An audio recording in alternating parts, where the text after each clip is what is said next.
Welcome back. If you guys haven't had a chance, make sure that you have already watched the first video in Module 2 as well as the Pixels video before moving on. If you've already done both of those, we're going to open up a few more of the files that I shared with you. So go ahead and open up RSL 1 and RSL 2. And I am selecting multiple files by holding the Command key down. Whoops, that's not what I meant to do. So again, if you hold the Command or Control key on Windows, it will allow you to select more than one file. So I've got these three selected, and I'm going to go ahead and hit Open. Okay, and what I want to do is talk about image size. So to start off, go ahead and up at the top of your screen, click on Image, and let's go to Image Size. So based on the video that you just watched, you have a better idea of what pixels are. So the pixel resolution of this file is 300 pixels per inch. That means every inch of this file has 300 pixels. I'm going to hit cancel, and what I'm going to do is zoom in. So again, that's an Alt plus your scroll wheel. Okay, I'm zooming in, zooming in. Look at all the pixels.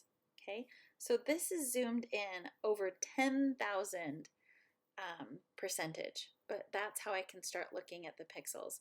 If I zoom in even like 2,000, you can see all of these pixels on the screen as well. So that's what we are referring to when we're talking about pixels.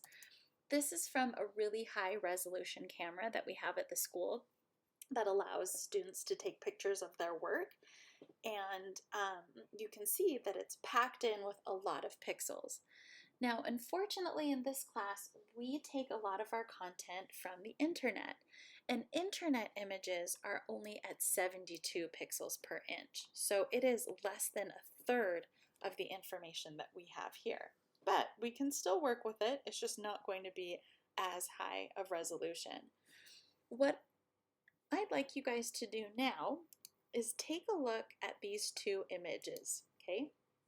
They pretty much look the exact same. They're slightly different. They were taken, I think they were taken the same day. Yep, they were both taken the same day, just at different times. And I want you guys to repeat that process. Go ahead and go up to Image and Image Size on both of them, and then come back and we'll talk about the differences. So go ahead and hit pause and do that, and I'll see you guys here in just a minute. I hope you didn't cheat. I hope you guys actually hit pause and took a look at those too. So which one was bigger, RSL 1 or RSL 2? Okay, let's take a look. So if we go to Image, Image Size, we can see that this is huge. It's 83 inches by 55 inches at 72 pixels per inch. Now if we go to RSL2, we'll go to Image, Image Size, and this one is substantially smaller, 17 by 11 at the same resolution. So here's the difference between the two. Little bit of background information. My sister is a photographer for the RSL, and so she gets to hop out onto the field and take these amazing photos. This picture right here, RSL 1, that is taken directly from her camera, so it hasn't been scaled down at all. RSL number 2 is an image that she took and uploaded onto Facebook that I copied and saved. So you can see that just by taking an image and putting it online, it reduces the quality of the image quite a bit. It's really substantial. So whenever we get internet images, just know that they will be substantially smaller than the original. Now, that's not to say that there aren't manufacturers or websites out there that do provide you with large images, but the majority of what I've seen, they are scaled down quite a bit. So we will talk a lot about the file sizes that we're using in this class, the resolution. We want to make sure that we can get it the best we can so that if we were to ever print it, it would still look good. Right now, most of what we're doing will be digital and online, so we'll be okay, but there will be some print items that we'll do later in the semester after the midterm. But I wanted you to be aware of the significant difference between the two image types when you are taking an original photo versus an online photo. Okay, let's move on. The next thing that I would like you guys to open is the slcc.png file. Go ahead and open that one up for me as well. And we're going to talk about this crazy checkerboard pattern that we see in the background. So when I print this off, I'm not going to see a gray and white checkerboard being printed off in the background. That's not what's happening at all. What this is showing you, this pattern, it is meant to stand in place for a transparent pixel. So a transparent pixel means that it's completely see-through. It's basically like a piece of glass. It's different than if something were white. And so I want you guys to know the difference between a white pixel and a transparent pixel.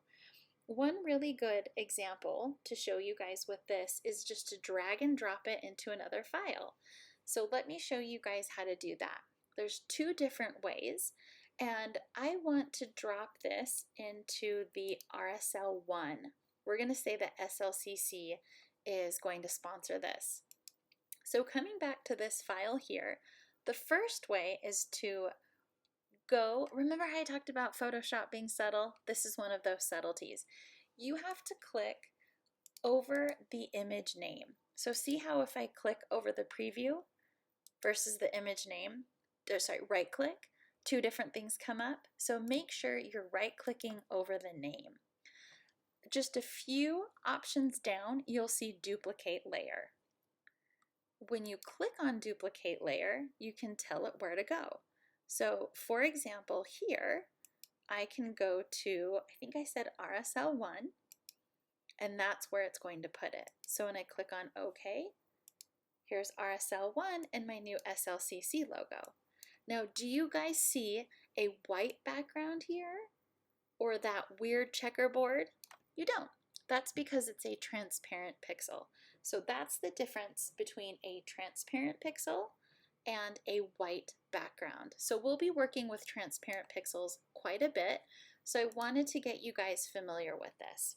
One other thing just between us, let's share some giggles.